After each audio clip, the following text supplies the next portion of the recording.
প্রবাসীদের জীবন ও জীবিকা। প্রবাসীদের জীবন খুব কষ্টের, খুব ত্যাগের, যা আমরা বুঝতে পারি না। আসসালামু আলাইকুম ওয়া রাহমাতুল্লাহি ওয়া বারাকাতুহু। তো দর্শক, আজকে প্রবাসীদের নিয়ে কিছু বলতে চাই। যে যেখান থেকে দেখছেন ভিডিওটি শেয়ার করে দিবেন। আমরা রেমিটেন্স যোদ্ধা বলি যাদের, তারা আমাদের দেশের অর্থনীতিতে অনেক বড় একটা ভূমিকা পালন করে থাকেন। তাদের নীরব বিপ্লব, তাদের কষ্টের কথা আমরা কখনো সেইভাবে অনুধাবন করতে পারি না। প্রবাসীদের জীবন কাটে তার আপনজনের সুখ তৈরি করতে করতে তাদের জীবন চলে যায় প্রবাসীর সন্তান বড় হয় দেশের বাড়িতে, আর প্রবাসী বিদেশ থেকে তার সন্তানের ছবি মোবাইলের স্ক্রিনে দেখে দেখে সে বছরের পর বছর পার করে দেয়। প্রবাসীর স্ত্রী তার সন্তানের কান্না দেখে মুখ লুকিয়ে থাকে, সে কাঁদে না, সন্তানদের সে সান্ত্বনা দেয়। প্রবাসীর স্ত্রীরা কাঁদে নীরবে রাতের আধারে, সবার অগোচরে। প্রবাসীদের ত্যাগের কথা বলে শেষ করা যাবে না।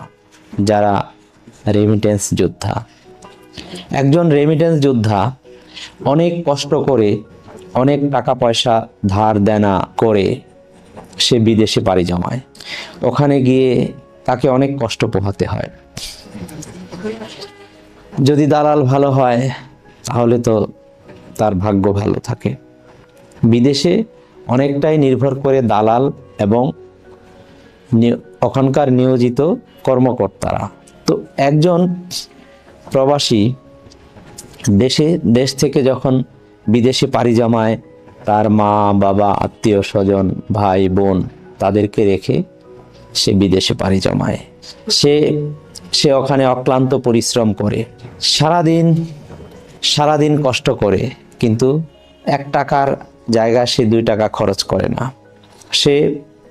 সে কখনো মাত্রাতিরিক্ত সে বিলাসিতা করে না। সে যখন বেতন পায়, যখন সে টাকাগুলো গুনতে থাকে, ঠিক তখন সেই টাকার উপরে সে তার প্রিয় মানুষের মুখগুলো দেখতে পায়। তার মায়ের মুখ দেখে, তার অসুস্থ বাবার মুখ দেখে, তার বিবাহযোগ্য বোনের মুখটি তখন ভেসে উঠে তার বেকার ভাইটির কথা মনে পড়ে। সে অনেক কষ্ট করে প্রবাস জীবন কাটায়। প্রবাসীদের ত্যাগ তিতিক্ষা কখনো বলার মতো নয়। প্রবাস জীবন খুব কষ্টের জীবন। একজন প্রবাসী বিদেশে পাড়ি জমায়, কয়েক বছর পরে সে আবার দেশে ফিরে আসে, সে বিবাহ করে। আবার অনেকে মোবাইল ফোনের মাধ্যমে বিবাহ সম্পন্ন করে। আরও 20-30 বছর আগের কথা যদি বলি, তাহলে আমরা শুনতাম যে টেলিফোনে বিয়ে হয়ে গেছে। প্রবাসী বাড়িতে আসে, 2 মাস 3 মাস থেকে চলে যায়। যাওয়ার পরে সে সন্তানের বাবা হয়, কিন্তু সেই সন্তান বাবার ছবি দেখতে দেখতে বড় হয়, আর প্রবাসী তার মোবাইলের স্ক্রিনে তার সন্তানের ছবি দেখে।